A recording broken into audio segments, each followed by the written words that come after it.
Hey everyone, James Labrie from Dream Theater, and you're listening to or watching the podcast Talking into Infinity with JT and Brian. Enjoy this. These guys are extremely informative. I love their dialogue. I love their interpretation of the songs, who and what we are, what we were going after. They're very accurate in their interpretations and descriptions, and I just think this is a great show, and these guys are doing a stand-up stellar job. So once again, enjoy Talking into Infinity with JT and Brian.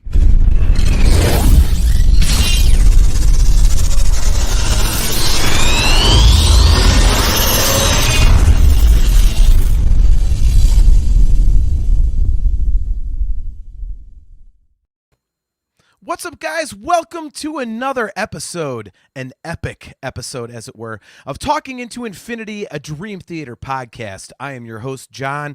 We are live on Facebook, YouTube, talkingintoinfinity.com, and the CMSnetwork.com.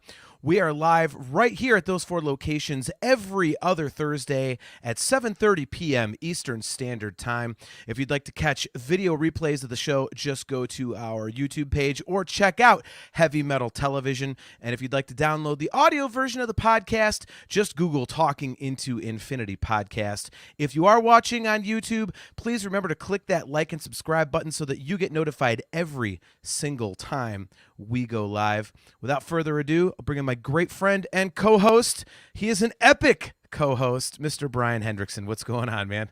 Oh, not much. I'm trying to think of something intelligent to say right now. So obviously I'm completely stumped, as you would think, right? Well, hey, I used the same really, really terrible joke twice in a row, thanks to our buddy Adam Rishog in the chat. So This will be epic, literally. So, all right, well, let's look. Here we go. Kale McLeish says, let's do this then. Adam Rishog, like I say, stole his joke, said, this is going to be epic. Tom Cullen, evening, gentlemen. Good to see you, man. JG3 is here. Anyone here like a band called Dream Theater? They play long songs. Robert Reams, good evening, all. Good to see you, Robert. There we go. Adam Rishog. Have to ask, thoughts on the new James Labrie single? We actually have news about that, don't we, Brian? We do. We are going to be conducting an interview with, what's the guy's name again? I have to get the correct pronunciation, but I believe it's Logue, but it's Paul Logue. Our buddy Aiken says Loge, but I think it's Paul Logue. But Okay. He is from Eden's Curse, and he is James's co-writer on the new record. And we will be interviewing him on Sunday morning this week. So we are going to be pre-recording that one, but we will have him on. So we're going to be talking to him all about the new Labrie record. So that's going to be really cool. And I think, you were in agreement with me, Brian. It might be kind of cool to hold that one back until the record's actually out and do a beautiful shade of gray episode. So that's going to be fun, man. It'll be cool to get into the nuts and bolts of that one, because this is kind of a different record for James. It's very, like you said, we won't go too in depth on it, but it's a kind of eclectic, I guess, almost is the word. A little bit sort of bluesy-ish, rockish, it's a pretty far departure from the other stuff. So I don't know what the rest of the album's like, but it'll be interesting to see. Yeah, one of the main things I want to ask about is, James has been saying this for a while that, he kind of went back to like the 4-chord structure. Like if you were just, you and a friend with a guitar just strumming chords, kind of stripping it down to the simplicity of a song at its core. And, it kind of sounds like that with Devil and Drag, the new single. But Wayne told us that it's a heavy record. So I'm really interested to hear it, and getting some stories about the writing of it's going to be really cool. Yeah, I'm looking forward to talking to that guy. So Gibson Les Paul has a question for you, Brian. Brian, did you get Sabaton tickets? No, I know that who are they coming with? First of all, somebody. I didn't know there was a Cleveland show. I don't think so. I think it's Cincinnati. Yeah, that's probably why. Yeah, okay. Because I remember looking. They're aren't they opening for, who the hell is it? They're opening for somebody. But yeah, that's the reason I didn't, because it's not going to be here in Cleveland. Otherwise, trust me, I'd be all over that. Why don't you road trip, man? We road trip for Sons of Apollo and Dream Theater. Well, who am I going to road trip with? You don't like Sabaton. Yeah, but do you Road not trip by myself. I've done it. Why can't you? I mean, this is a band you almost never get to see in America, dude. I mean, I would do it if I were you. Why not? Well, we'll see. I have to look into it more. If Gibson Les Paul wants to go and promises not to be too annoying, maybe I can meet up with him or something. Oh, there you go, Gibson. You have a show invite to hang out with Brian at Sabaton in Cincinnati. The mandate. I can't wait. A mandate. Nice. That Speaking is of awesome. shows, are we going to go to the Testament or not? I think we should go. I'm considering it. That's what, May? Yeah, it's literally, I think, the day after Symphony X, which I'm going to have to go to, probably by myself. I'm literally going to go to 2 shows in a row. I think it's like the 10th and the 11th. I think they're like back to back. Well, here's another insider thing. You and I are doing an episode of Discography Discussion, a phenomenal music podcast, and we are going to be talking about the entire discography of Symphony X. So keep an eye out for that. So I'll be listening to Symphony X, dude. For all I know, I might really get into it. I might get into it, and then we'll go to the show together. We'll have to see. So wow, look at this, Brian. International. Marvin Zimmerman says, greetings from Germany. Thanks for your great work. Always fun to listen to your podcast, and overall, great to hear about other people's passion for the band. That's awesome, Marvin. We really appreciate that. Thank you. Man, Germany, what time is it there? That's crazy. Good for you, man. Grüß Gott. Grüß Gott. Wie geht es Ihnen? I took 9 years. That means drums. Schlagzeug. Pronounce it right, dude. I took 9 years of German. You're embarrassing yourself. Das Klavier. Oh, there you go, Brian. Gibson Les Paul says, Brian, meet me and the guys in New York City, and I'll be at Testament too. So there you go. You've got show invites. Just go to New York City, man. Going from Cincinnati to New York City. Wait a minute. Robert Reams says he's going to be at Symphony X. He's like in. Oh, there you go. Isn't he in Niles? Niles or Warren?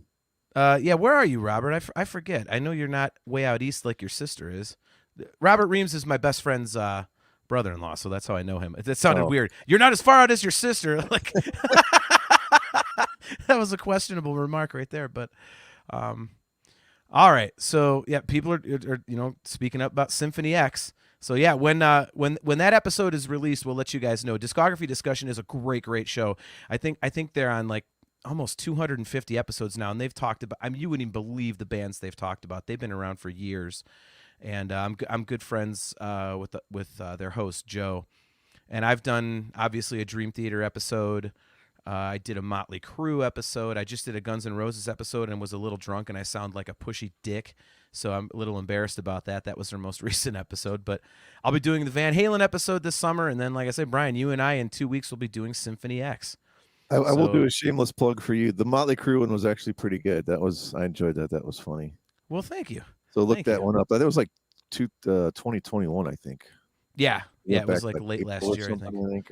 Yeah. Oh, So. Joe Gebhardt's here. What's up, Joe? Good to see you, man. How's it going? All right, so let's get into tonight's topic here. So here we go. All right, so okay, real quick. So Marvin Zimmerman said Grüß Gott. Ooh, he's even got the umlaut and the SZ. So there we go. Not SZ. What's the B thing? Damn it, Marvin, I'm making an ass of myself now. He says it's it's after midnight there. Nice. I should know that too because I took 7 years of German, but you wouldn't know it. Yeah, this is. Here's the thing: if that's truly an umlaut, wouldn't it be Mertley Crew? That's the whole point, dude. It's just to make it look cool. I know. So, all right. So let's get into tonight's topic here. So we are going to be ranking the epic Dream Theater songs. And we did have a little bit of criteria here. So why don't we discuss what we are and are not using? So I think it's, to me, I've described this like Kale and I talked offline. To me, it's like there's a certain feel you get. Like I use the word visceral. A feel you get when you mention a song. Because you brought up songs like Ministry of Lost Souls. We looked up by song length that would have included In the Name of God. And when you think of songs like that, and then you think of songs like Octavarium just feels different. So I think we were kind of on the same page in terms of what we're using as the basis for our list tonight. Or did you have like a wild disagreement anywhere? I don't have a wild disagreement. I do think that there's two songs on our list that fit more in the Name of God, Nightmare to Remember. What else did we? Great Debate, the 15-minute Ministry of Lost Souls, the 15-minute era. They kind of fit in that vein, and we have the rest of these that are like these sort of epic with multiple movements, and one's multiple songs even. So it's a little tough, for me. Yeah. I mean, the thing to me is that there are multiple songs with movements. Like Trial of Tears has movements to it. But it's like a 13-minute song. So okay. I mean, there is kind of, there is kind of that gray area. Yeah. Yeah, By the well, way, I think we have to decide that I can hear your cat in the background. That's what I was going to say, I apologize, guys. My cat Bubba got into the room tonight, and he's 17 and pushy, so I apologize. But anyway, continue. Well, I think we had to. You came up with this list of 6. Originally, I was kind of against it, and then the more I thought about it, and I thought, well, I guess that makes sense, and it'd be more appropriate to sort of debate a little bit what is an epic song. I think your definition of it was probably pretty close. Okay. Giovanni Palaya says, epics feel like you just watched a movie when it's over. Well, then we're definitely missing a couple. For sure. JG3, my bowels have movements and they're pretty epic. It's actually bowls. I was going to say, JG, bowels is BOWELS, my friend. But I was picking up what you were putting down, so there you go. Oh, that's fantastic. Okay, so why don't, instead of us giving our list of 6 songs, why don't we just go through it and let people kind of guess where we'll be? So I'm going to let you start. We'll start at number 6. What do you have as your lowest rank? We do have 6 songs, by the way. So what do you have as your lowest ranked Dream Theater epic? Vacant. No, just kidding. Rise of the Nomads. Machine Chatter. A little Dream Theater humor for you kids out there. No, I put probably the obvious one, and I'm sure it's yours too. It's not gonna be a shocker. Illumination Theory. Okay. I've got that number 6. Okay. So, what are your reasons for that? well, I mean, ranked in this context, it's nowhere near as strong of a song. I just think for starters. Okay. It's kind of a big mosh mix of like just stuff going on. I do like the end part, and we'd already kind of talked about this, I think, on a previous episode. But I love the end part. Some of the vocals that James does, are kind of that mellower part, I think is pretty cool. But the production on this album, we've talked before, we're not huge fans of it. Yeah. And this one feels like I'm waiting 12, 13 minutes to get to that really cool James vocal part I like, other than maybe a couple little parts in the middle. Yeah. So I think it's firmly, especially when you look at the rest of this list, I don't see how in the world you could rank it higher than this. Yeah. Gibson Les Paul says, "Okay, I'm leaving. Illumination Theory is my number 1." Does that mean Brian now cannot meet you in New York City? Joe Gebhardt agrees with you, man. He says, "I think the production takes a lot away from the song for me."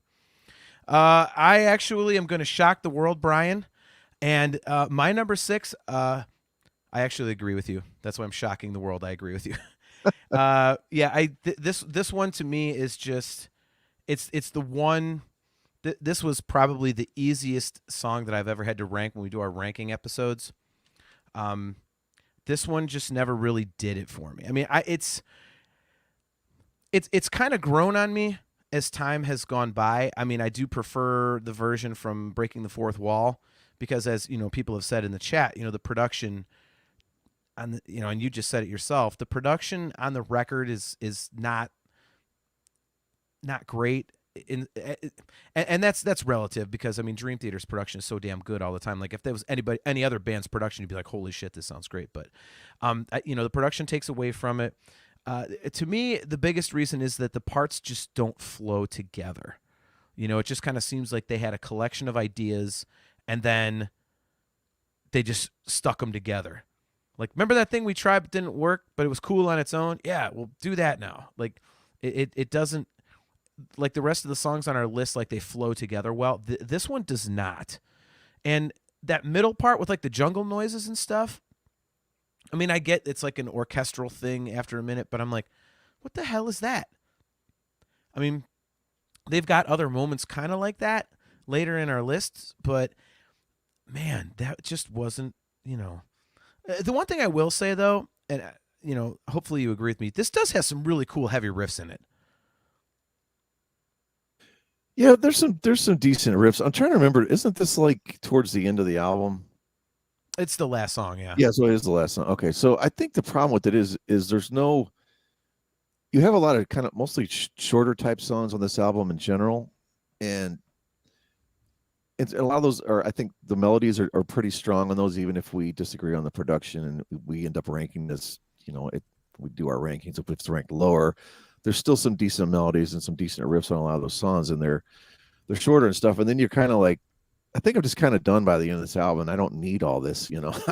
I don't need this to be the way this album ends. Just end it with another kind of one of those 7-minute, you know, Looking Glass type songs. You know, for me, I don't know. I just felt like I'm kind of almost worn out halfway through this because it's not similar to everything else on there. And like you said, it's kind of a mix of stuff thrown in there. And it just doesn't do it for me. Okay. I mean, Travis Snyder, what's up, man? Good to see you. He says it feels a little too forced. Yeah. I mean, Brian, it's weird because like I will agree with you there. It's weird on this one because, you know, they tried to do their shorter songwriting or their long songwriting structures, but condense it into like the 5-minute type of, you know, format. And so you've got all these like short songs, then all of a sudden you've got the blam Dream Theater thing. And I guess I don't see it the same way as you do because I'm so used to Dream Theater doing that. So for me, I was like, okay, here's like a more normal Dream Theater song. But to your point, I could totally see why anyone would feel that way because you're like already through like, you know, an hour's worth of music at this certain style. And all of a sudden it's just like, here's this behemoth at the end. You're like, wow, okay. Kale McLeish, he says, this almost feels less like a song and more like a haphazard medley of other songs arranged incorrectly. Yeah, I mean, the parts just don't flow together like they do on their other big ones, you know. You know, the other thing I will say about about this one, and then we'll move on, is you love that James vocal at the end, and I do too. I love the vocals that James does at the end. I mean, he hits some crazy notes, and it's his like kind of like his metal voice. And Yep. I've been on record before saying I love when he does that scream. It's like it's all over Awake, and he kind of like revisited that, you know, at the end of this one. I thought that was great. So I did enjoy, you know, certain parts of the song, but this is definitely number 6 for me. Moving on to number 5, I will go with A View from the Top of the World. The song is growing on me as I listen to it more and more. And I you know, outside of Illumination Theory, the rest of the list it was a little difficult for me because I really enjoy the rest of the stuff on the list. So from this point on, for me, it's kind of like I'm nitpicking because it's, you know, if someone, you know, listed the next 5 songs, said you have to listen to only this today, I'd be like, oh, okay, that's cool. Yeah. So yeah, the one thing I will say about it does, you know, we're using the word epic for this show, and this definitely sounds epic. It sounds like, you know, oh, go achieve something, go do this, go do that. And, you know, Wayne's video for this song that, you know, is playing live, it just adds something to it. Like when you're watching that and hearing the music, it's a very cinematic experience. And I love that about this song. So that's really cool. You know, and unlike Illumination Theory, I think, you know, the parts flow together. You know, the song, it doesn't really drag at any point. It doesn't really have too many highs and lows, but it also doesn't, you're not kind of like, okay, where are we going with this? Like, there's not really that drag point. And about 3/4 of the way through the song, when it gets into that metal part, that is really, really cool. So I love that aspect of it. So what do you have as number 5 on your list? Number 5, I have Change of Seasons. Oh, What Well, is it with you you? can't have it that much higher anyway. We only got 4 songs left. Oh my God! Show me on the doll where a change of seasons touched you. Uh, so Man, you do not like this no, song. no, you know what? I actually like it more listening to it now, but I got to put it somewhere on here. Okay. Okay, I'll be honest with you. I was back and forth like all day between that and View from the Top of the World between 5 and 4. So Okay. let's just get that out there right now. All right.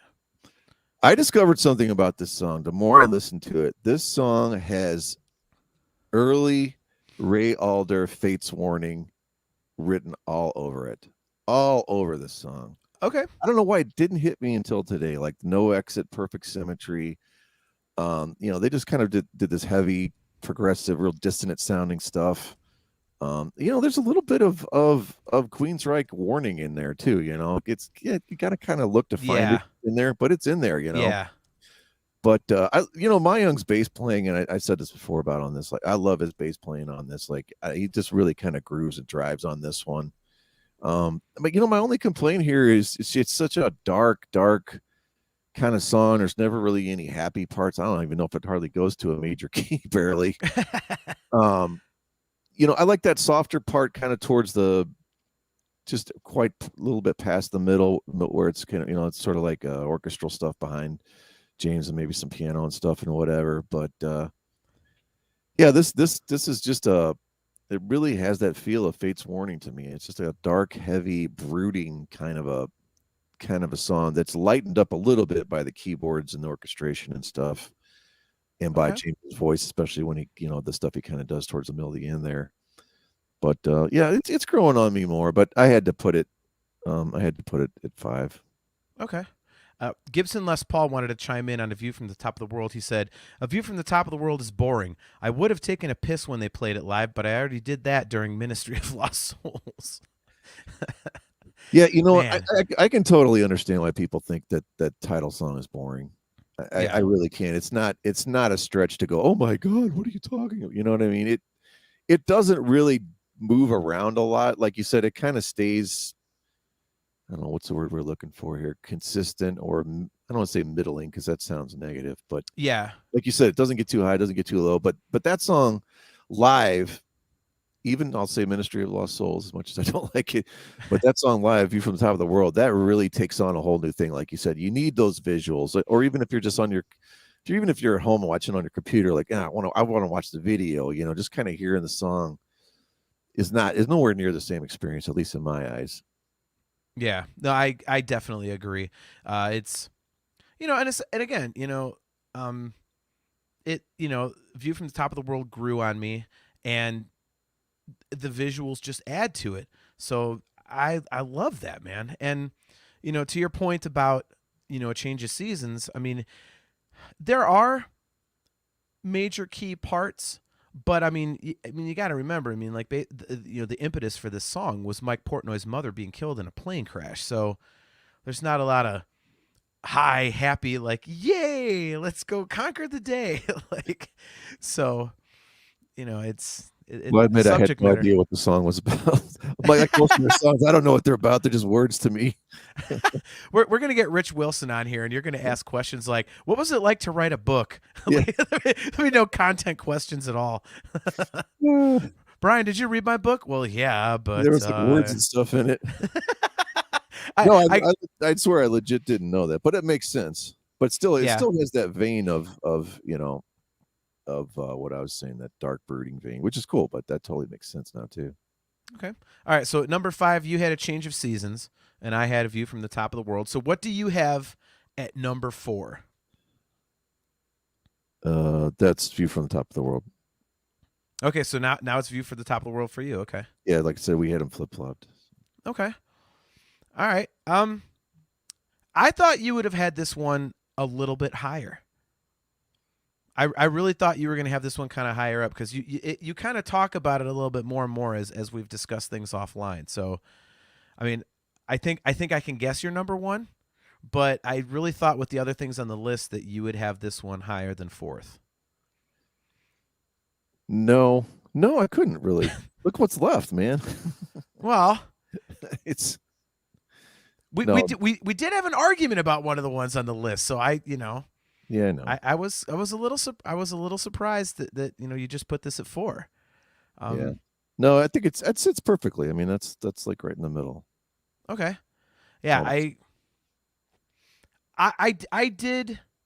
I did debate back and forth between my number 4 and my number 5.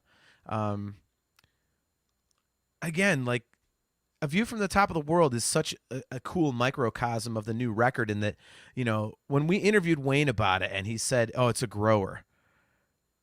And it really is. And the record, it does keep growing on me, and it continually grows. And I haven't had a chance to sit down and listen to it a ton, like in a row, like I have other records, because we're busy listening to other stuff for the show. I'm getting back ready to be busy with the band again, so I'm listening to crappy pop songs I have to cover. Like, now I'm listening to all the Symphony X stuff. But the album as a whole has been growing on me, and A View from the Top of the World is doing the same thing. So I think it's a really cool microcosm of the View from the Top of the World record. For me, my number 4, and I think you're going to agree with me completely that this should be in the middle of the list. The Count of Tuscany. So this was a really hard decision for me, because number 3 and number 4 I could flip flop, based on the day. It's like someone said, "Hey, which one do you like better?" "Oh, I like this one," or "Oh, I like Count of Tuscany." Again, my top 5, I love all the songs, and especially the top 4. It's really getting into the realm of, yeah, I don't really have anything that I really don't get into. By the way, I want to bring this up in the chat because Giovanni Palaia brings up a really interesting point. He says, "I consider A Vision from the Majesty demos as their first epic," quote unquote. I don't know. For how young they were, it's a great song, and I enjoy A Vision, but I think it doesn't qualify for what we're going for here, Giovanni. It's like, I forget who said it up top, but it basically, they said, if you feel like you watched a movie when the song's over, and I don't think you get that from A Vision, and maybe that's just because of the length, or it's because of the lack of production, on the Majesty demos, because there were demos on a 4-track. But I don't think that one would qualify. So JG3, you mad lad. The Count and his brother are greatly insulted by this underrating. JG3, man, like I say, like my top 4, they're all phenomenal. So my first note is the only reason this is number 4 is because I think that middle slow section, it takes a little bit too long to get actually into it. I started to go, okay, where are we going with this? And then a little bit later it kicked in. So I think that's what did it for me on this one. But what I think is cool about this one, Brian, is that of anything on this list, this one is, to me, and maybe this is blasphemy to some people, it's kind of like a mini Astonishing. Like, this is the one song of all their massive ones that kind of sticks to a standard song structure, but it never really gets overly proggy for too long.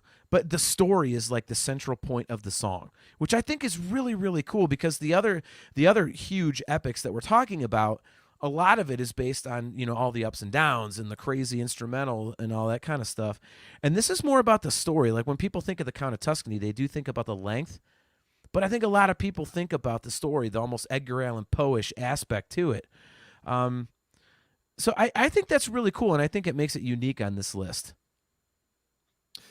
Yeah, it's definitely, well, when we were talking at the beginning, I said that there's 2 on here that differ a lot from, and the first was Illumination Theory. This is the second one that differ a lot from the other songs on here. This is a perfect, like they were saying, this is an audio cinematic masterpiece of a song. Yes. Like, I don't even know what else I can say, because like anyone who's listened to this show like 4 times has heard me talk about Count of Tuscany too many times. So I don't even know what to say about it anymore, or then it's awesome. I don't have it at number 4. Obviously, I got it way higher. But yeah, I mean, those soaring string parts, I understand what you're saying about that middle breakdown. And I think the very first time I heard this song, I loved it up until then, and I'm like, oh man. And then when that was done, I was like, oh my god, now it's going here. They're going here. They're taking the melody again, and they're soaring even higher with it, and they're doing even cooler stuff with it. And that's what sold me on just loving the song. But I can see how that middle part, kind of annoys some people. It plays a lot better live too, just like the other stuff we talked about. Yep. JG3 says, and this is good because I had the same thing. He says, I remember when they first released the track listing for the new album Black Clouds, and I saw the title The Count of Tuscany and thought, this is either going to be the worst thing ever or the best. I had the exact same reaction. I was like, oh boy, what are we going to get with that, man? Harrison Miller, good to see you, man. I don't think we've seen you in the chat before. He says, Count of Tuscany feels the most like a movie to me. Yep. I would completely agree with that. The word cinematic definitely, fits with this one. Cale McLeish. You said Edgar Allan Poe. That's a good. Yeah, well, that's how it feels. The barrels of wine and stuff like that. Cale McLeish is throwing his hat into the ring for In the Presence of Enemies, which, obviously we haven't gotten to yet on our lists, but we'll see if they're there. I say there, Brian, because you always count it as 2 songs, but let's face it, it's 1 song. He says, Presence is probably the heaviest of the epics. The content stays dark as hell. Dark Master is creepy. Slaughter of the Damned is my favorite single movement of any epic yet. All right. Well, we'll see. We'll see if In the Presence of Enemies actually made the list here, because you know how Brian feels about that one. So, all right. So, moving on to number 3. I have been trapped in an octavarium. So this one and The Count of Tuscany are they could flip-flop for me on any given day. I love both of them so much. But for Octavarium, I have the same complaint that I do about The Count of Tuscany, in that I think the intro, the Continuum intro, it gets a little bit lengthy. It's kind of like, it's like 4.5 minutes long or something. And I'm like, okay, like I'm ready to get into it. So I would do that. The reason that I have it that little bit ahead of Count of Tuscany is that Octavarium, like pretty much throughout, is kind of a weird song. And I've been very vocal on this show in the past, saying that I like when Dream Theater gets weird. So I love that aspect of the song. I didn't realize this till today, but it's over 12 minutes before the song actually gets anywhere near like aggressive. It just stays slow and yet this song has been out since 2005. I saw it live twice. I never realized it till today. I'm like, man, when I started thinking about it, when is this going to kick in? And I looked down, and when it finally got a little bit busy, it's like over 12 minutes long. So and after that, it's just like 8 minutes of just beautiful prog greatness. So also, I'm a huge fan of the animation for this song that they did on the tour. It's on the Score DVD. If you guys don't have it, go buy it or check it out online. It's phenomenal. I love the cartoon stuff they did for a couple tours. And I'm sure Adam Rishog will agree with me on this one. James doing that trapped inside this octavarium is just awesome. So it's got a great vocal to it. And so, yeah, I've got Octavarium as my number 3. I'm trying to figure out when you're playing air guitar and making your guitar noises with your mouth, does that play better on video or audio? I'm trying to figure that. I'm trying to involve both platforms of listeners. Right. Actually, I've got it at number 3 also. Oh, all right, cool. Yeah, I agree. I said before, I think it takes a little too long to get going. Okay. Yeah, this is a really cool song. I appreciate the melody and the craftsmanship and the musicianship on this, but it's weird. I never just like sit down and go, oh, I'm going to go listen to Octavarium.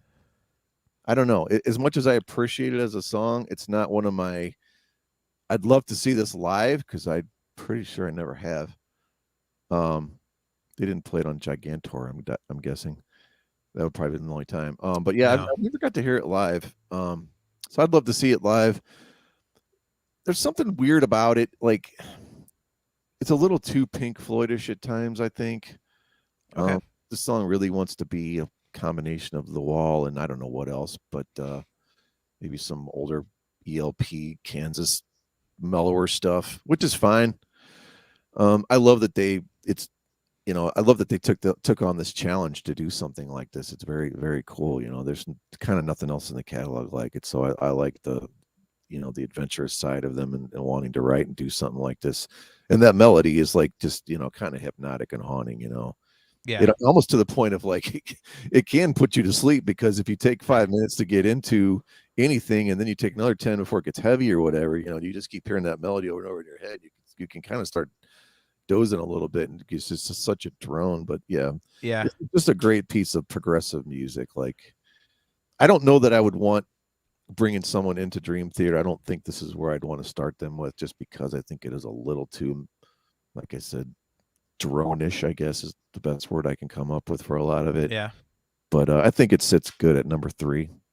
Well, I think, on our most proggy Dream Theater songs that, that we would show people, I don't think either you or I had this, if I remember right, probably because of the length, but I kind of like the mellow, like all those influences you mentioned. I kind of like that about it. That section where they're just like they made a kind of a run-on lyric with all like the prog song titles. I thought that was really cool. And and I think I think the word I would use rather than droning, I would say lull, because I think you're kind of into it. You're kind of like droning kind of sounds like it annoys you, but I think this one just kind of lulls you into, okay, and you're kind of into that mellow vibe, and then all of a sudden, and then from there on, you're like, whoa, what, huh, and it's got some great guitar work in there, and I hate to stop you. You have to pull up JG3's comment right now, literally.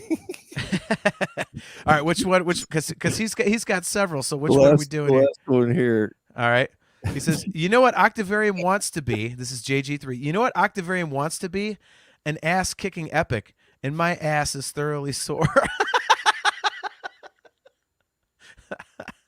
Oh my God, I love our chat. I really do. I'm sorry. I had to interrupt you for that one. That was like no, that's fine. That is totally fine. I mean, there's a lot of love for Octavarium in the chat. Giovanni Palaya. Giovanni Palaya says, Octavarium is perfection. Adam Rishog, he's with me. I knew he'd get into it because we've talked about it. He says, yes, John, one of his finest vocal moments. Octavarium is my number 1, but y'all already knew that. Yes, we did. Harrison Miller. Octavarium is the best song to queue up at a party. Who wants to get medicated? Yeah. Joe Gebhardt says they put so much into the creation of this song. It has to be top 3. And Kale McLeish says, yeah, I agree. Octavarium is number 3. Loses points for the opening keyboard solo, but the instrumentals between movements are amazing, and the solo is pure euphoria. Totally agree, man. Wait, let's go back to the last comment. It has to be top 3. You realize there's only 6 on here. It's got to be top 3 out of the 6. It's got to be at least halfway good. Yeah. Oh, my God. God, you guys in the chat are awesome. Thank you so much for tuning in. All right, so I think we are going to have the same number 2, but I don't know for sure. So what do you have as number 2 on your list? I'm going to stun you. I have the Count of Tuscany as number 2. What? No, you don't. You are lying about your list as we speak. No, I'm not. Wow. I am not. No kidding. I really, really thought about this. And even though we argue about what you're obviously going to know is my number 1, yeah, I had to put this 2. Really? It was tough. It was really, really, really, really, really, really tough. Okay, so all right, so explain why it's so high on your list, but without giving away. I mean, I just did earlier. I told you all the great things about it. Okay, well, still, well, you really don't know how to podcast very well, do you? Hey, some of the same stuff you did earlier. No, it's crazy that I know you thought I would put this number 1. Yeah, well, okay, then let me rephrase it then. How did this not make your number 1 when this is this is the song that you have just absolutely been in love with, Ever since we started talking Dream Theater, you have been all about I Count of wonder if I'm, Tuscany. maybe I'm suffering Count of Tuscany burnout. Could that be possible? Oh, that could be. Like That could be. familiarity breeds contempt or something, they say. By the way, Adam Rishog just stole my joke. I was gonna say that I haven't been this shocked in the last 2 weeks since the Browns landed Deshaun Watson, and he says this is about as shocking as Watson being the next Browns QB. Damn it, Adam! Wow. Okay, so anyways, yeah. So number 2. All right, explain without giving away your number 1, which is probably pretty obvious at this point, but how it did not make number 1. Man, it's easier to explain my number 1 as number 1. I don't know. You can do that if you want. If you want to wait. It's truly an epic of an epic song. But the next song is 2 epics in one. Okay. I guess is the best way to put it. All right. And I don't know, the more I hear, and even after we did our deep dive on that last album, obviously we're not giving this away at this point what the song is. Yeah. But yeah, so I'm gonna have to explain more. It's easier to explain when I get to my number 1. Let's put it that way. Well, why don't we give your number 1 as I give my number 2, which, unless I'm wrong, is the brilliant In the Presence of Enemies. I absolutely love this song. Since this is, my number 2, I'll start, and then you can explain why it's your number 1. I love the fact that it does blend together. They do bring back, the melodic elements of the first half late in the second half, but it's like 2 different songs, even though when you listen to them back to back, it does blend together a little bit. But that Dark Master part and, most of part 2, you're just like, man, what the hell? Like, it is, whew. It's like, we were talking about, in Systematic Chaos, our deep dive, when you watch the documentary, Portnoy's like doing the lyrics, like, man, we've always needed this kind of stuff in our lyrics, and this is an example of that. Yeah. There's so much melody to it, and yet there's so much darkness to it, and it's fantastical, the lyrical content, but it doesn't get cheesy. And James does some great, heavy, usually his heavier vocals are reserved for that higher stuff. Like we were just, talking about Trapped Inside Octavarium and, bringing back the screams from, on Illumination Theory from Awake. It's stuff like that. But this one, it's like Dark Master, it's almost like a James Hetfield, and you don't get that a lot from him. And there's just so much to this song. As I said in our deep dive, Jordan uses the Moog, which is he just needs to Moog the I'm gonna drop the F-bomb, Moog the fuck out of stuff at some point on a record, because I love his keyboard style and I love the sound of a Moog, and to hear Jordan just go into a Moog solo would be great. So yeah, so that is my number 2. So getting to your number 1, the floor is yours, my friend. Yeah, I've got In the Presence of Enemies part 1 and 2, even though it's 2 songs. How did this shut up with that? All right, so how did this beat out I'm going to tell you Count of Tuscany for you? And I think I might have told this before. You're coming off of Train of Thought, which was heavy, and I admittedly said I kind of started losing some Dream Theater a little bit there. And Octavarium was as cool as it was, was such an undertaking and such an adventurous kind of a thing itself. The first song you hear on Systematic Chaos, the way it starts, the drums and the guitar, everything is just going at one time, and it's like they're able to do this thing where it's heavy, it's progressive, it's intricate, but it's super melodic, and they're mixing major and minor together. And you're just like, oh my God, it's just like this perfect ear candy. As much as I think Count of Tuscany is huge ear candy, and it is, like, I don't know, there's just something about this. I may have to go back and look at what we had for our number one opening songs, and I don't know if I did have this number one. I need to move it up there now. Like, I don't know, just that first like 2-3 minutes before the vocals even come in. The vocals are great on this. It's just like you're just like, okay, this is the Dream Theater that I really, really loved, fell in love with. And we talked before about how they have a couple of these sort of different periods of how they do things and how it changes up. And this was just a return to, like, man, this is just a kick-ass progressive rock album. Boom, right away, just nailing you with killer riffs and great drumming, and then the vocals are awesome when it comes in, and and it doesn't let up for the first 12 minutes or whatever it is 12, 13, I think it is, and then you got the second part too, which is has those cool heavy parts, and then you revisit everything from part one again, and then the last 3 to 4 minutes. I mean, it's awesome, man. I mean, so when I factored in all of those different things and the feeling of when I first heard this, because I will admit, the first time I heard Count of Tuscany, I thought it was pretty cool, but I wasn't as gaga as I am over it now. That was more of a grower on me, I think, as cool as the parts were. Whereas this was just like, bam. I mean, this just nailed me right away. And then to find out, oh man, they're going to revisit the same stuff on another, song at the end and stuff. I had to put this one, and that's why. Okay. See, I get that. Like, again, Count of Tuscany is the song that you've gone the most crazy for since I've known you. In 2010 when we were down in Columbus, at the Newport, and when they went into those chords, you about lost your shit. You were like, "Oh my god, yeah, like Count of Tuscany."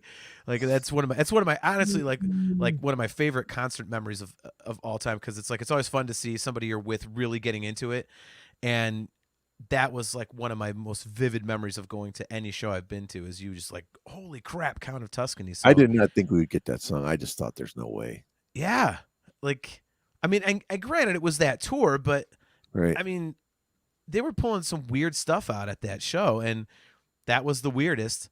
So yeah, but I completely agree with you, because sometimes the feeling that you get off of it, the circumstances surrounding a song, they kind of bump it up over a song you might like better musically, and the example that I'll use, I do have a Star Wars podcast. It's called the Nerf Herder Council, every other Wednesday at 8:15 p.m. Eastern Standard Time. But the best Star Wars movie to me is Empire Strikes Back, followed a very close second by Rogue One. But my favorite Star Wars movie is Revenge of the Sith, because it was the first time I'd been to opening day of a Star Wars movie with my brother. My younger brother is 3 years younger than me, since 1983, Return of the Jedi. And we were smack dab in the middle of the theater for the midnight showing. This was back when you could still do all your cosplaying and bring the lightsabers and blasters and all that stuff. So it was like a gigantic parking lot full of nerds, and we were smack in the middle of the main theater at midnight. And, I'm sitting there, for the first time, in, God, what was it, like 22 years or whatever it was, with my younger brother, experiencing that again.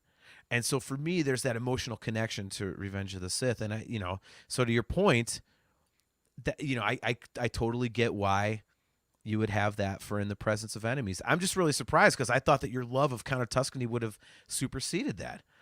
But, man, that's a shock. That is a shock. Robert Husted, shameless plug, John. Yes, Robert, that is exactly correct. That is a shameless plug. I'm allowed to. It's shameless. The plug, all right. Exactly. Yeah, it's my show. I can plug what I want.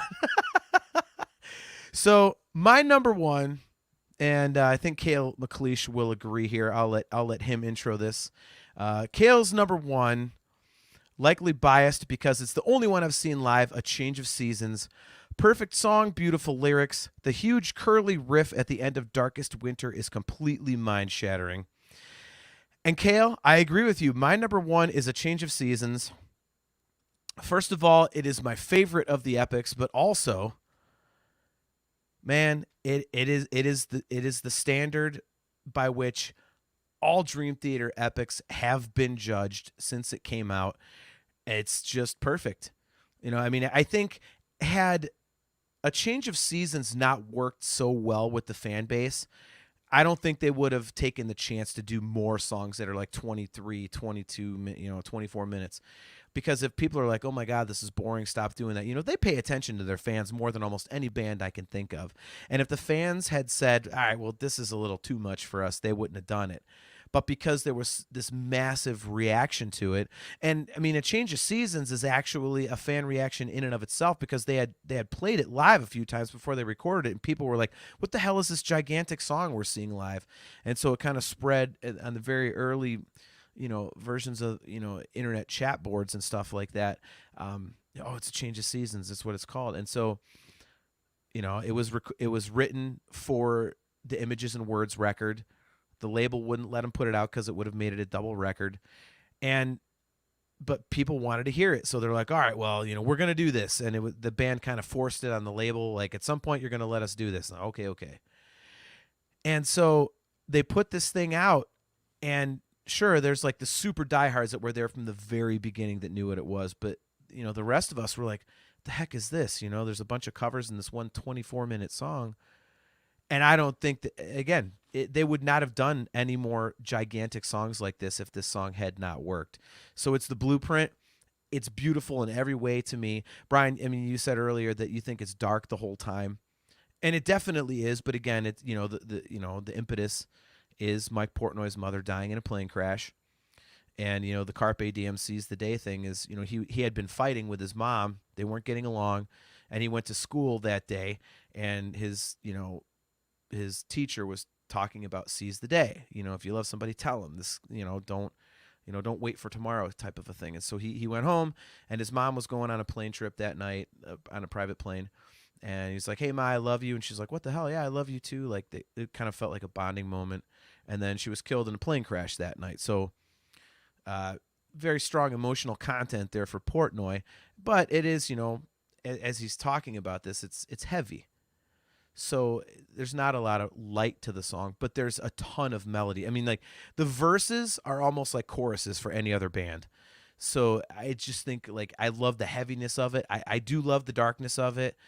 I just, everything just flows together so beautifully. So for me, this is, one of those songs, if I got it at almost every show I saw, because I might get some burnout like you did with kind of Tuscany. So I'll say almost every song. Man, I'd be happy. I'd be happy getting this pretty much anytime, that I saw the band. I think it's fantastic.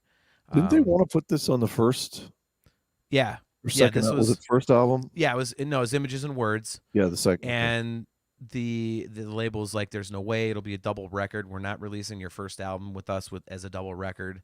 And so they said, all right, well, that's fine, but you have to put it out at some point. And they were like, okay, so that's well, okay. you know what? Hold on. Gibson Les Paul. First, John couldn't go a show without mentioning Van Halen's Kid, and now it's Star Wars.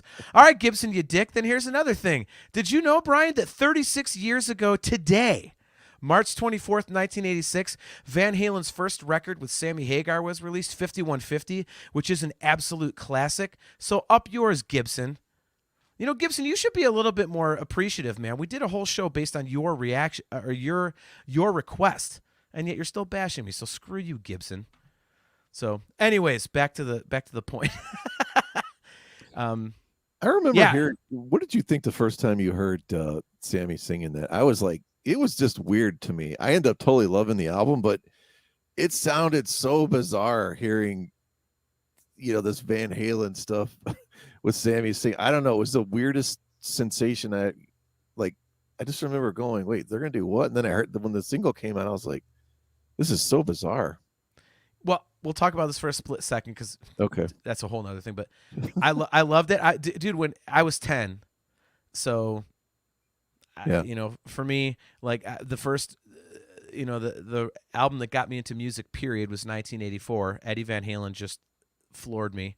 And so I had only heard the one record, and then the next one came out, and I was like, oh, this is great, too. So I was right at that. I had one Dave record and one Sammy record, and all I was listening for was guitar. So, all right. So Adam Rishog brings up a good question.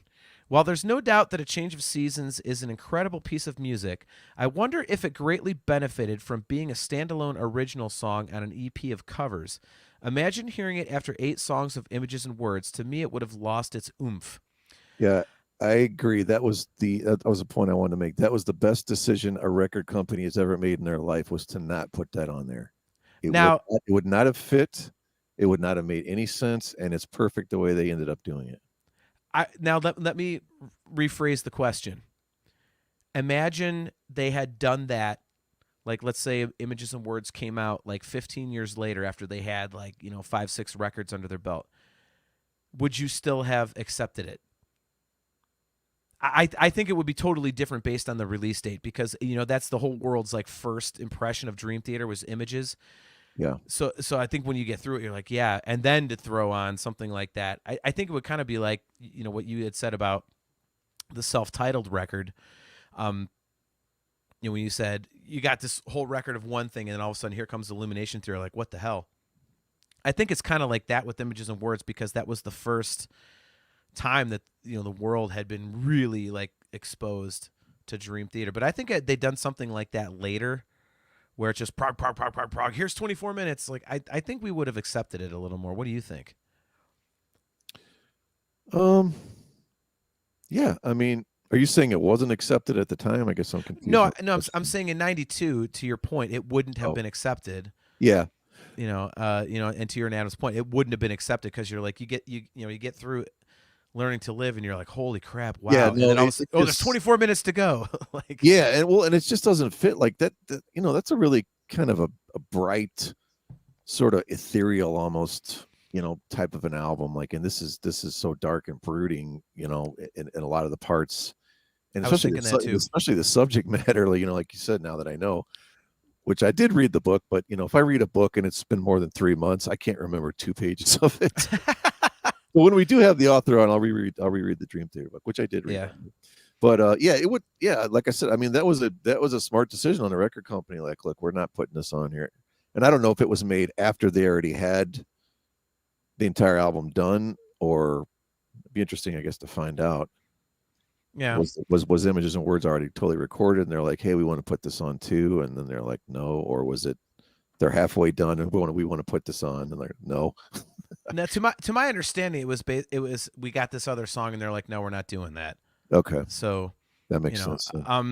So Adam Rishog, I'm going to correct you on something. He says, also, imagine change of Oh, never mind. Sorry, I misread your comment. He says, also, imagine change of seasons with the Images and Words production.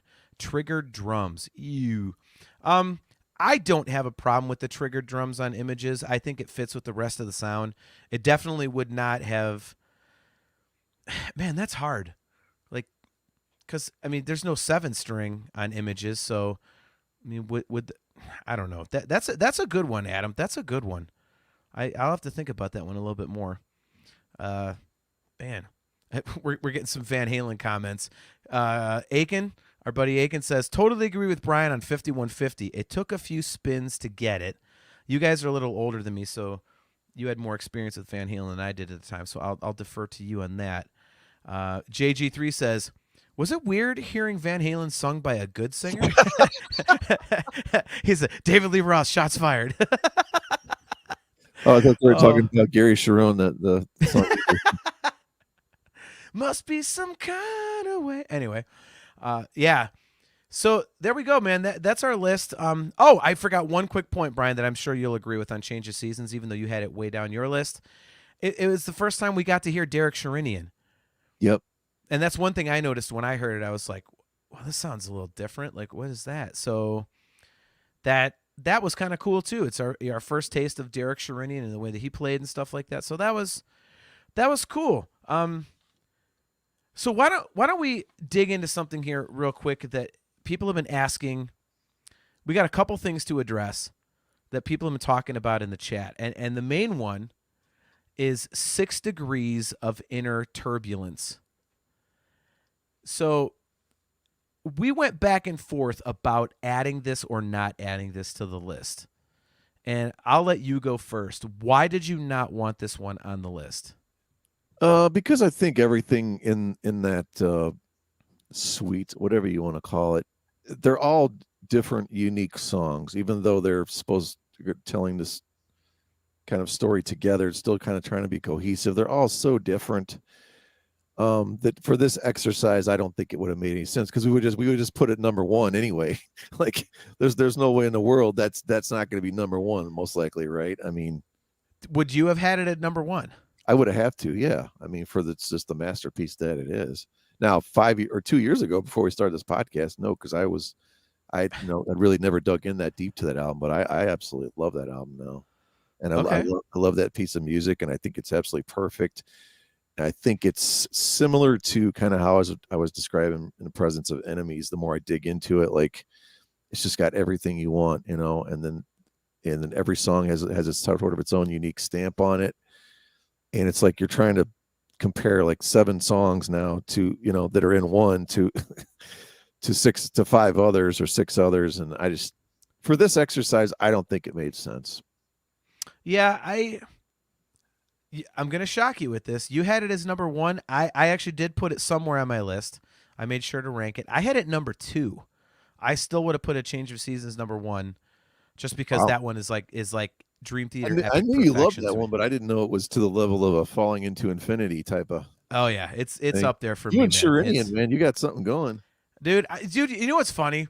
So I wish so I'm trying to get some recording software on my computer because I like not to release stuff like unless I can finish full songs. I mean, which I'm not really good at, but I want to get back to writing music and putting stuff together. So I'm gonna get like the Petrucci, the neural DSP plugin and some drum plug just to write music.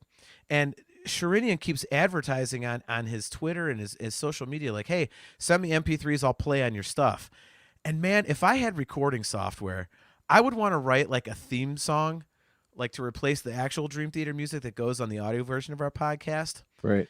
And I would want to write something and send it to him and have him just do like just solo the crap out of it and be like, so our show intro actually has a Dream Theater member playing on it.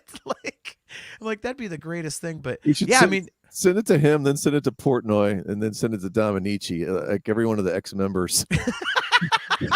So they're all the ones on the theme song. right. And But Kevin yeah, Martin, no, if you can get him to do it. Right. Charlie might. Dude, we might be able to get Charlie on the show. We should try that one. I mean, our buddy Aiken. I mean, he's talked to Charlie several times. Maybe we can get an interview with Charlie Dominici. We'll see. Yeah. But yeah. I mean, the Derek Sharinian thing. Yes, I do love Derek Sharinian. But back to 6 Degrees. Yeah, I had it at number 2 because the Change of Seasons is perfect. But I after thinking about it, I tend to agree with you. It's so big and so epic, and I think, Robert Reams, I think, kind of says it best. He says 6 Degrees is multiple songs. It's the epic where they take individual songs and can play them standalone. No other epic is like that, and I would agree with that. Like it is listed as one song, and I know on Score it's listed as one song. And this gets into the second thing I wanted to bring up, like talking about songs with movements. And I just, as much as I wanted to include it, you talked me out of it, and I think rightly so. So, yeah, I do love it though. It's fantastic. I will say, I'm surprised that you would have had it at number 1. Like I know that you gained a new appreciation for 6 Degrees, but I'm surprised you would have had it up there. Yeah, I had to. To go back to that point though, you can. It's a double-edged sword because, like you said, you can play separate songs just from it, but as we saw when we went to the concert, people get pretty damn pissed when you start out with, About to Crash or whatever, and then we don't follow that up with everything else. You know what I mean? Like I didn't think we'd get the true intro or whatever, but it's like I don't know. We talked about before we had this. We thought for some reason there was a chance, so you're saying there's a chance. We just thought, and then when we're like as happy as we were to get that, we're like, I don't know, we're like, kids that are ungrateful at Christmas, It's like that's a great you analogy. got 4 presents instead of 7, or something. It's like, wait a second, you're the one that kept giving all these presents, so I'm expecting more. You know what I mean? Like, Yeah. Yeah, it was. I mean, to your point, I was one of them. When they went into About to Crash, I was there like, oh my God, please do it, please do it, please do it. And they did, and I was like, it's not going to shit. happen. I knew it. I just did not. We kept doing the math. They're not going to do it. They don't have time. There's no way. So before we get to our second point, to end the show, I have to ask: did you cheat? I forget if I asked you this. Did you cheat and check out set lists before we went to the show? No, I didn't cheat. I just happened to literally like the second day of the concert, I was on Blabbermouth or something, and I was just like scrolling down, and I'm like, Count of Tuscany, what? And then I literally like all of a sudden before I even knew what happened, I'd seen like Endless Sacrifice, Count of Tuscany. Those were the two. Those are the only two non-new ones. So I did not know that they were playing this, but from what you had said, what you'd heard from Wayne, right? He had tipped you off that it was going to be all long epic songs. So then you and I are like, I wonder if they would do it, and then they started it. And so no, I did not cheat. Okay, all right. Look at this. Kale says, I think they announced they're playing the full 6 Degrees on the Australian leg of the View tour. He's just saying that. Yeah. Kale, stop. Yeah, if it was true, Australians out there. Yeah. If that was true, Kale would be basically like pontificating on a rant right now about how bad he has to get to one of the shows. So look at JG3. When you're getting to rock out to War Inside My Head, but you get Ministry of Lost Souls. We already crying face emoji. Don't even. Yeah, you just put my face on that emoji right there. Yeah. Adam Rishog brings up a good point. He says, to counter Robert's point, they took parts of Change of Seasons and played that live without playing the complete suite. Same with Presence of Enemies. Okay. Wait. When did they... Oh, okay. See, that's a weird one, Adam, because like to say same with Presence of Enemies, there's two parts of it, whereas with Change of Seasons, they kind of chopped it up on the Once in a Lifetime record. So... Kale McLeish. There isn't actually an Aussie leg either. I'm aware of that, Kale. Good Lord. That's what we were. Man, Kale, jeez. They're going to come play in my living room. Rumor. That's awesome. All right. So to end the show, let's bring up why we didn't choose certain things. And those would be the songs with movements. And I think the main one to bring up, and this is for Kale because, he was real close with this. A Mind Beside Itself. I when he mentioned that, I was like, yeah, that's Erotomania, Voices, and Silent Man. On Awake. I know you love Awake, Brian. Come on. Yeah. The look on your face just says, huh? What? Well, Erotomania is not. No. It's again, well, and this is why, Kale, because like nerd fans know that as A Mind Beside Itself, but oh, okay. It's people see that as 3 separate songs. Yeah. So it's not many people will say, "Oh, play A Mind Beside Itself," whereas they will say, "Play Metropolis," which has movements, or play Trial of Tears, which has movements. Stuff like that. That's a little different. 12-step suite, right? I mean, if we're going to go that far. Yeah. Joe Gebhardt. That's more like a tribal knowledge epic. Yeah. Yeah, sorry, Kale, but that one just is not like. Props to you on your fan cred, and we're with you on that. Like we know what Mind Beside Itself is, but that just did not fit. And to circle back around to the beginning, Brian, when you and I talked about this, we were kind of not on the same page, and yet when we started to think of the songs we wanted to put into this, when you really think about the 6 songs that we put on our list, when you say them to yourself and you think about other songs, they just feel different. There's 2 that I think we crapped the bed on. Well, one for sure. Well, let's see. Robert Reams, he brings up a comment. Let's see if he nails what you're looking for. So he says, in the Name of God, A Mind Beside Itself, Breaking All Illusions, and Trial of Tears, I don't consider epics like the 6 used in this ranking. I completely agree with you, Robert. In the Name of God is just a long song. A Mind Beside Itself, people don't really know it's called that unless you're really into Dream Theater. Breaking All Illusions, great song.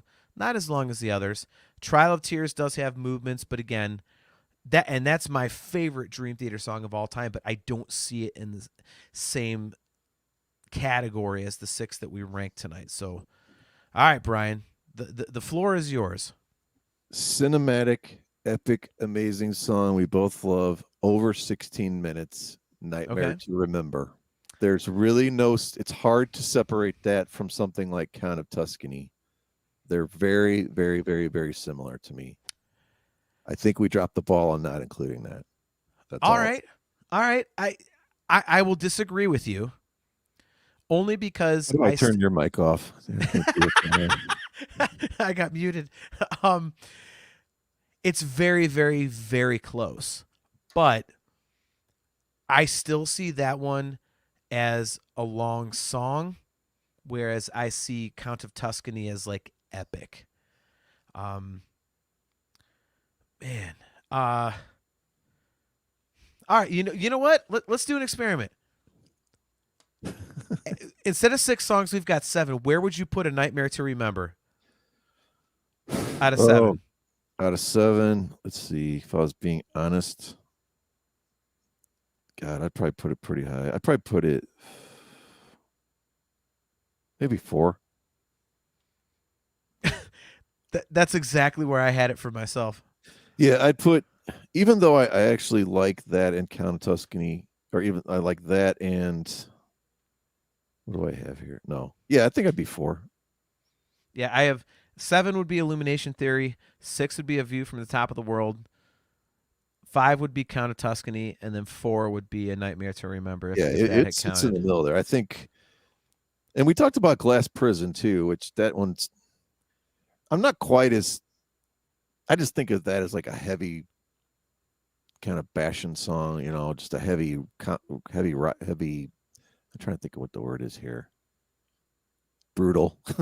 Well, now let me ask you a question though, because Nightmare is like what, 16 minutes long, and Glass Prison's like 13 something, if I remember right. Yeah.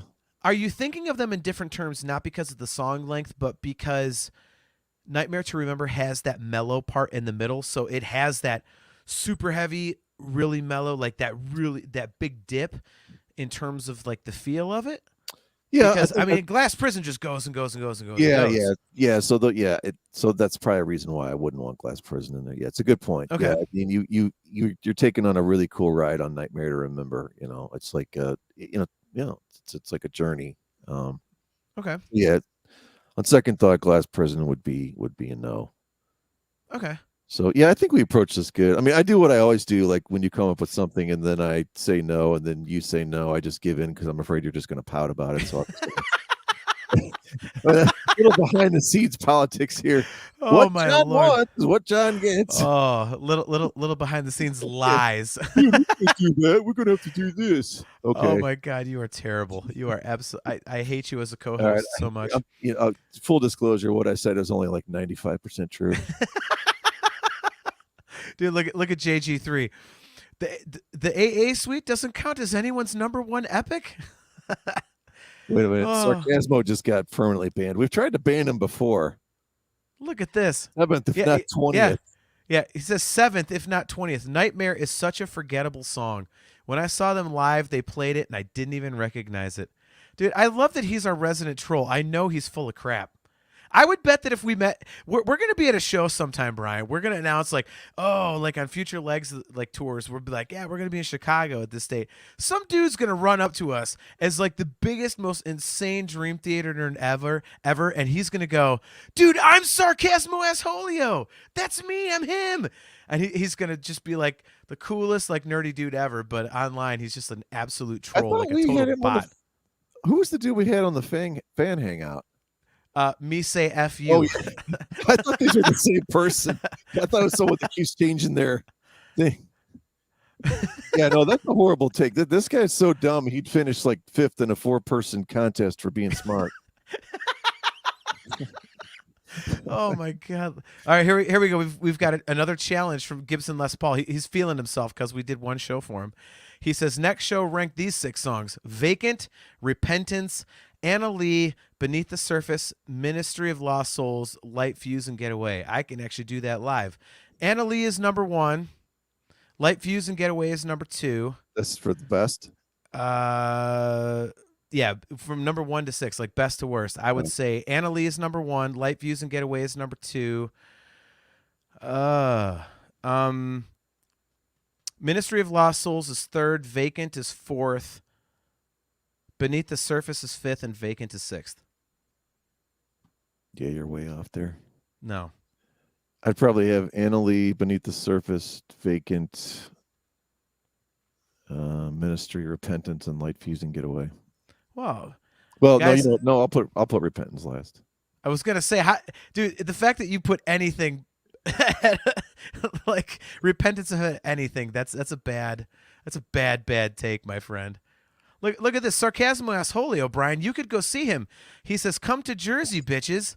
Since you're going to be going to New York City to hang out with Gibson Les Paul, you can go a little bit further and go hang out with Sarcasmo Asshole in Jersey. Brian's going on tour. We're going to schedule a Talking Into Infinity world tour for Brian, and it's going to include 3 cities: Cincinnati, New York City, and wherever the hell in Jersey Sarcasmo's at. Everyone's getting the impression that I'm exciting to hang out with. You can set the record straight on that, right? Apparently, I messed up. Jesus, I'm like slurring my chat members. Kale McLeish says, "How can Vacant be 4th and 6th, John?" Look, Kale, I was doing it on the fly. Okay, it's 6th. Just trust me. I want to get on my soapbox and defend Vacant, a song which I've gone off on before. I actually don't have a problem with the song itself. I just think it's totally bizarre to be on the album that it's on, and it doesn't make any sense whatsoever in my mind. But then was it Kale or someone hipped us to it's supposedly the intro to the next song, which I Stream can't of Consciousness? Yeah. Is that what's next? Yeah. Yeah.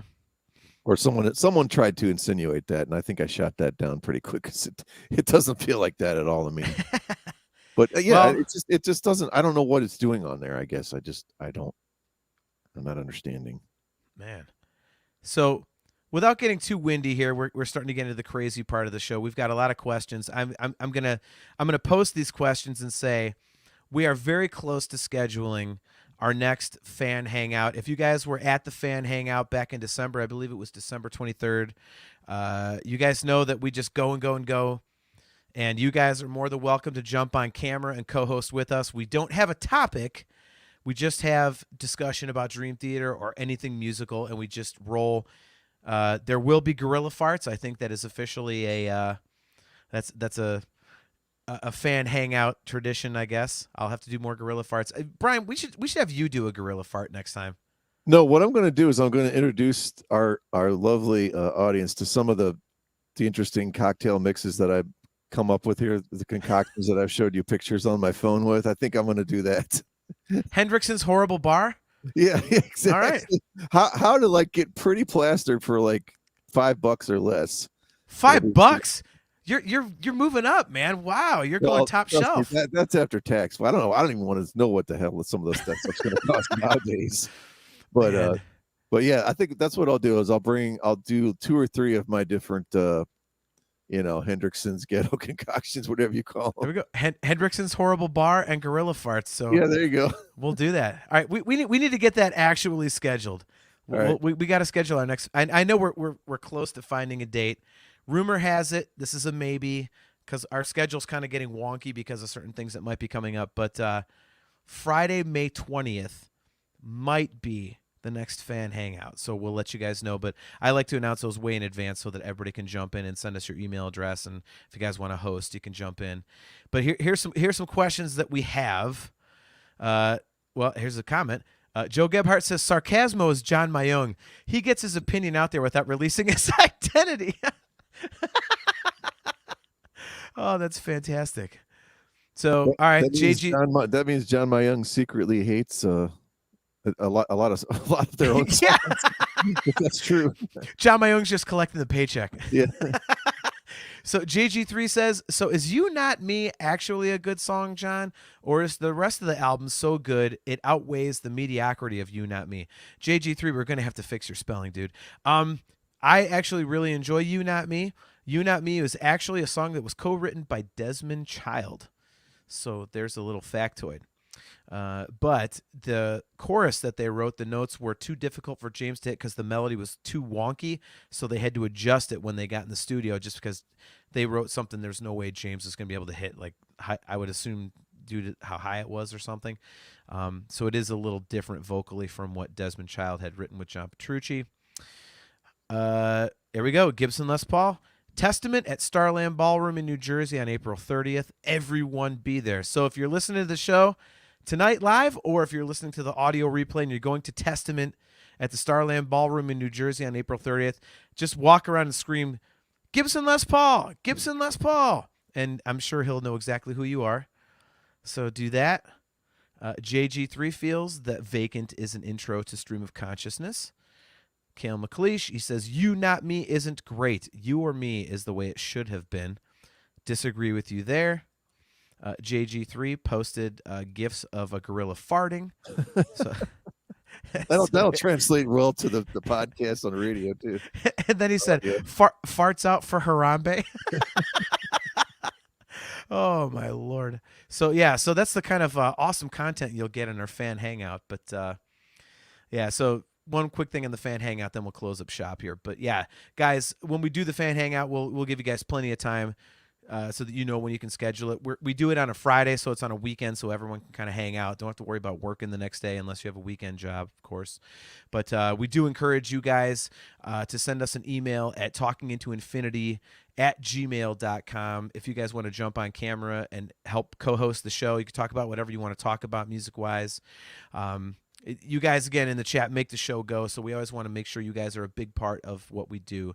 So when we do the fan hangout, jump on. Again, there is no time limit to that one, and we just kind of go and go and go and go. If you want to hear what it's like, we do have the audio version available and the video version on YouTube and wherever you download your audio podcast, so you can check that one out from back in December.